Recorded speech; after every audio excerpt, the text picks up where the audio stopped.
A bare room. 15 minutes. Nothing to do but think. There was one object on the table, a button that delivered an electric shock.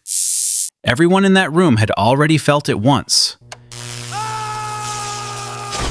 Every one of them had said they would pay money never to feel it again. 67% of the men pressed it anyway. A quarter of the women did too. That's a 2014 study out of the University of Virginia, and it gets overstated constantly. Most people in that room never touched the button. One man hit it 190 times by himself. Ordinary people chose a small, deliberate pain over 15 empty minutes. The obvious explanation is that phones broke us, that we've lost something previous generations had. But the study tested people from 18 to 77, and the pattern held across all of them. Whatever this is, it's older than the internet. Sitting quietly asks your mind to generate its own material. No incoming signal. No prompt. Just you, supplying everything. It sounds restful. It turns out to be work. So we reach for the phone. The easy explanation is that the feed wins because the feed is good. Then think about the last 40 minutes you spent scrolling. Not what you'd say about it, what it actually felt like. Most of it doesn't come back at all. So the empty room is unbearable. And the feed isn't even enjoyable. Why does the feed keep winning? The answer came from a laboratory that had nothing to do with phones. For decades, dopamine had one job in the public imagination: the pleasure chemical. Take it away, and nothing should feel good. So two researchers at the University of Michigan took it away. Kent Berridge and Terry Robinson stripped dopamine out of the reward systems of rats, then offered them something sweet. The rats still loved it.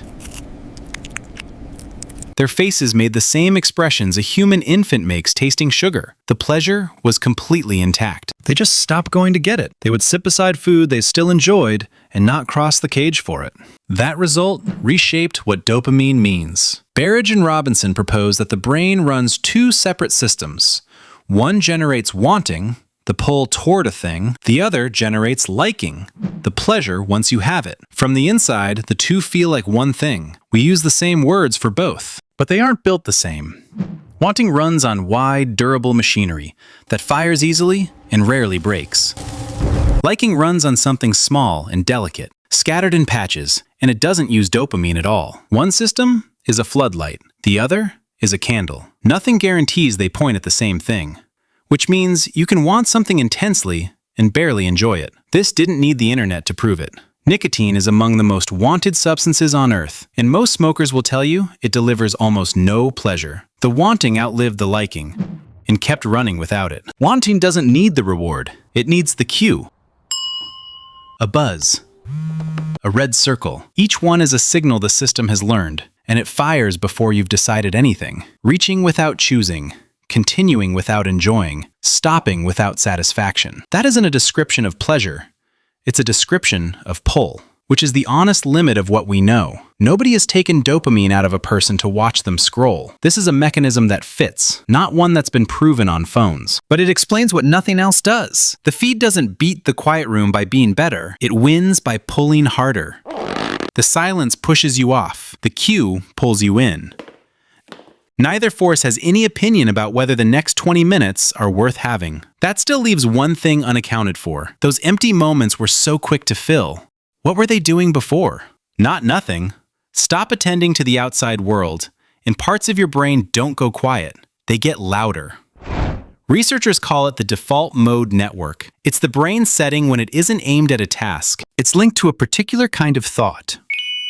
Replaying your own past. Imagining futures. Rehearsing conversations that haven't happened. Working out where you stand with the people in your life. Thinking, nobody assigned you. It happens in the gaps, and the gaps are exactly what we filled. That's the flattering version, and it's only half true. The same inward turn produces rumination, the loop that circles one old mistake for the 9th time and finds nothing new in it. Mind wandering isn't automatically good for you.